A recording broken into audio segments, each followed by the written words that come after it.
Coming up on MCTV this week, discover advice Board of Trustees Chairman Bill Goldsborough provided to students and learn about how the campus participated in Scholars Day. This week starts now.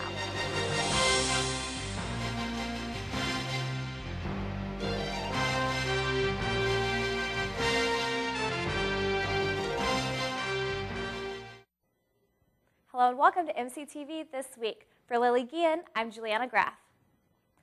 Many of us wonder what to do financially after college, and last Wednesday, Chairman of the Board, Bill Goldsborough, offered advice to some students. Goldsborough, who had a successful career as an investment manager, gave a money management seminar aimed at college seniors. He explained why stocks were the best investment option, the importance of starting to save money for retirement, and the 3 E's: ego, expense, and emotion that go into how you manage your money. The 3 E's, these are things that cause individual investors to underperform the market. They would be ego, expenses, emotions. Ego, we're not as smart as we think we are. Expenses, most individual investors use active management, which is quite a bit more expensive than passive management, i.e. using index funds. And the third is emotions. When the market goes up a lot, we're very euphoric and we end up buying too close to the top. When the market goes down, we look in the rearview mirror and see how bad stocks have been, and we don't buy when we should and we sell when we shouldn't.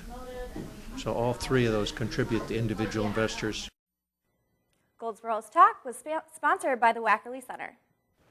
Tuesday was Scholars Day and students presented their research projects. Curtis Galloway has a story.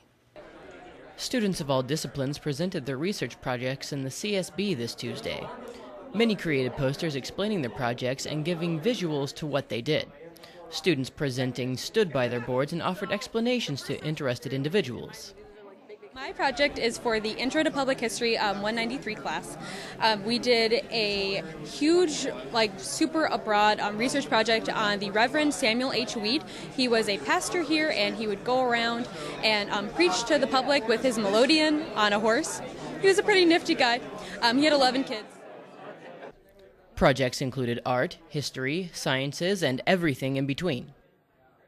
It's really great because we are bringing all the departments together and we're giving other students an opportunity to see what Monmouth College students have done over the summer, over the academic semester and all that. I think it's a great opportunity to meeting successful students and what they've done in their research. For MCTV, I'm Curtis Galloway. This event will take place again at the end of next spring semester.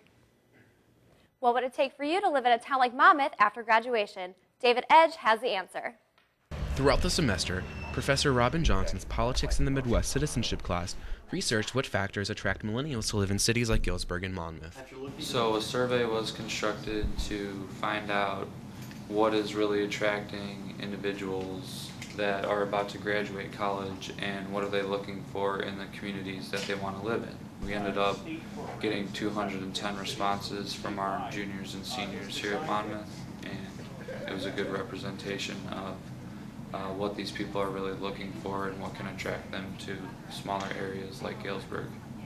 Cities successful with attracting millennials have used phone apps, downtown renovations, and career-focused education. After sharing their findings with the Knox County Area Partnership for Economic Development, the students hope their information can help better the surrounding communities. For MCTV, I'm David Edge. Professor Johnson's citizenship class has been conducting these surveys since fall of 2011. Greek and Roman warriors were spotted on campus last Saturday. Monmouth College hosted its 2nd annual Classics Day Festival in the Quad, where families and friends were able to learn about Greek mythology and Roman combat. Guests who participated in the classical scavenger hunt had to see all 15 events, such as performances of Greek tragedy and Roman comedy, and determine the identities of all 8 historical and mythological figures that reenacted their past life duties. What's important about this event is that people get to get their hands on things. So they get to try out things like ancient Olympic events, they get to try on ancient shields and spears, they get to try out ancient pottery, they get to try out an oracle at Delphi. They just get to do things that allow them to interact with the ancient world in a way that is just really not possible, not living in the ancient world. If you want to attend Classics Day or hear about the developments of the event for next year, join Classics Day Festival on Facebook. Taking a look at some events on campus this week. Tonight at 6:30 in the Highlander Room of Stockdale is the 2016 Highlander Leadership Awards, sponsored by the Wackerly Center.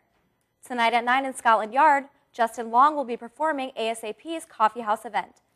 Tomorrow at 10 a.m., the Pi Beta Phi House dedication will take place at 924 East Euclid and will feature a ribbon-cutting ceremony and house tours.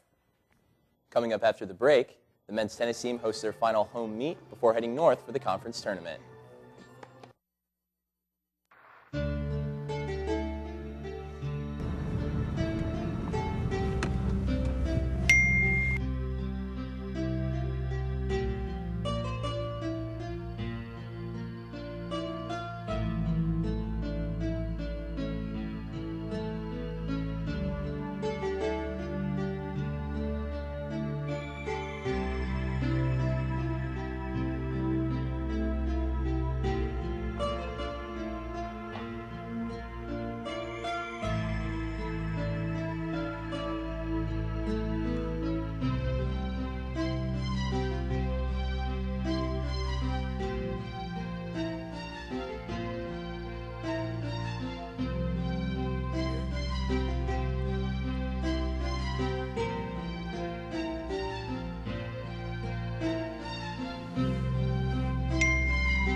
The men's tennis team faced non-conference opponent Illinois Wesleyan in preparation for their conference tournament.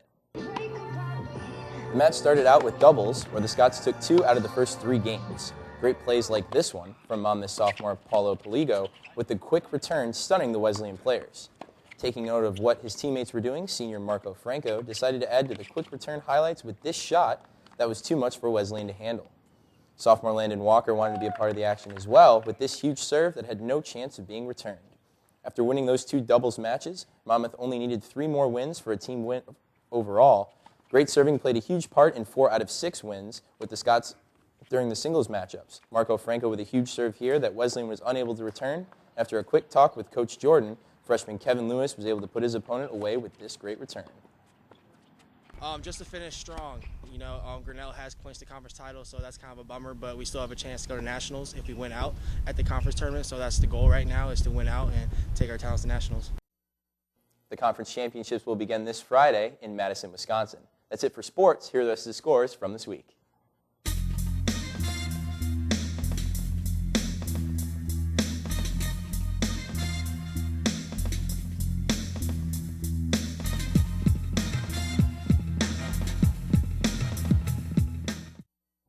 For MCTV, I'm Tyler Berneisen. And I'm Lily Guillen. Be sure to tune in next week for the last edition of MCTV This Week. And you can also watch us on the web by going to monmouthcollege.edu/MCTV. See you next week.